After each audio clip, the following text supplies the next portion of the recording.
বিশ্বজুড়ে এখন আতঙ্ক ছড়াচ্ছে এমপক্স বা মাঙ্কিপক্স সংক্রামক এই ভাইরাস নিয়ে জরুরি অবস্থা ঘোষণা করেছে বিশ্ব স্বাস্থ্য সংস্থা। বাংলাদেশেও এই ভাইরাসটি যেন দ্রুত ছড়িয়ে পড়তে না পারে সেই লক্ষ্যে বিভিন্ন পদক্ষেপ গ্রহণ করেছে স্বাস্থ্য অধিদপ্তর। দেশের বিমান ও স্থলবন্দরগুলোতে জারি করা হয়েছে বিশেষ সতর্কতা। শরীফুল ইসলামের রিপোর্ট।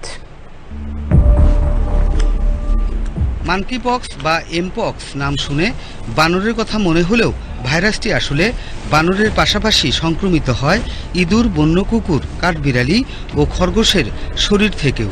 সর্বপ্রথম এটি একটি বানরের শরীরে শনাক্ত হয় বলে এমন নামকরণ করা হয়েছে। ইতিমধ্যে আফ্রিকার দেশ কঙ্গোতে এই ভাইরাসের সংক্রমণে এ পর্যন্ত 450 জন মারা গেছেন। শুধু আফ্রিকা মহাদেশই নয়, এই রোগ ছড়িয়ে পড়েছে ইউরোপেও। মাঙ্কিপক্স পাওয়া গেছে এশিয়ার দেশ পাকিস্তানেও। সংক্রমণের মাত্রা ক্রমাগত বাড়তে থাকায় বিশ্ব স্বাস্থ্য সংস্থা